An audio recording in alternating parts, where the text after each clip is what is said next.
Hoy, mis queridos amigos, vamos a tratar el tema sobre la comunidad cristiana inicial, sus ministerios y cómo estaba organizada. A la hora de enumerar los ministerios establecidos en las primeras iglesias, no debemos pasar por alto que se dan en un proceso de evolución. En la etapa apostólica, tanto en la iglesia de Jerusalén como en las de Fundación Paulina, se pueden observar distintas fases. En Jerusalén encontramos diversidad entre los inicios y la época de Santiago. En las Paulinas, la fase más carismática tiene características diferentes de la reflejada en las cartas pastorales. La Iglesia Madre de Jerusalén desarrolla su estructura en buena parte siguiendo el modelo de las instituciones judías. En un primer período, Pedro ocupa el puesto de preferencia. A su lado, como columnas de la iglesia, están Santiago y Juan. Los 12 constituyen el grupo de los testigos oficiales de la vida de Jesús prepascual y tienen por ello un importante peso específico. Los presbíteros parecen derivados de los ancianos o senadores componentes del Sanedrín que gobernaba el viejo Israel. Los 7 helenistas elegidos para el servicio a la mesa ejercieron igualmente el servicio a la palabra. Previamente habían recibido la imposición de manos por parte de los apóstoles, rito conocido y usado en el judaísmo. Después que los apóstoles más significativos abandonasen Jerusalén, Santiago, el hermano del Señor, quedó al frente de los judeocristianos. En este puesto le sucedió otro pariente de Jesús, llamado Simeón.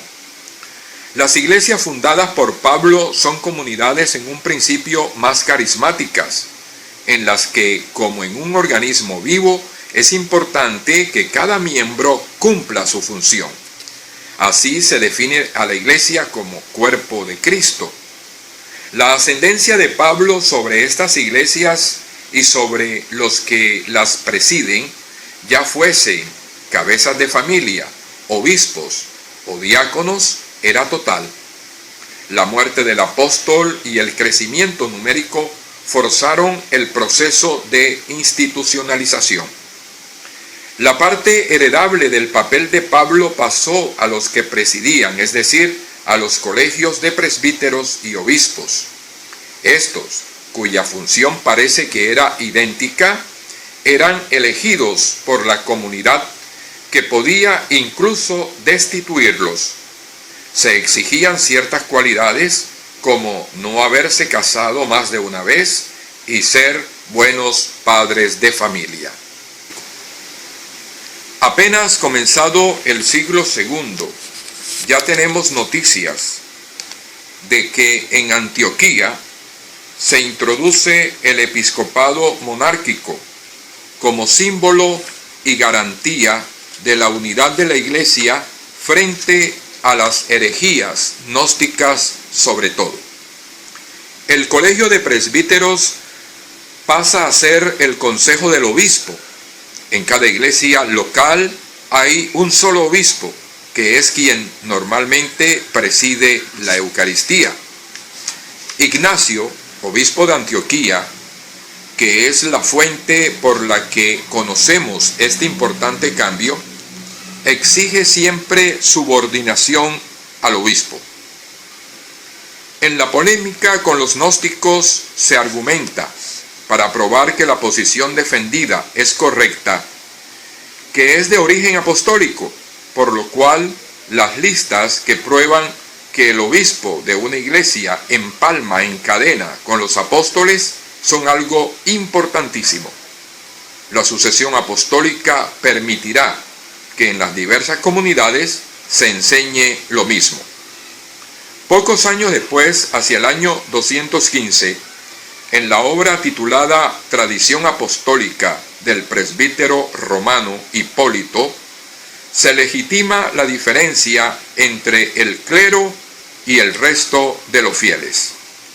Obispos, presbíteros y diáconos reciben, mediante la imposición de manos, un carisma o capacidad especial para realizar válidamente ciertas cosas.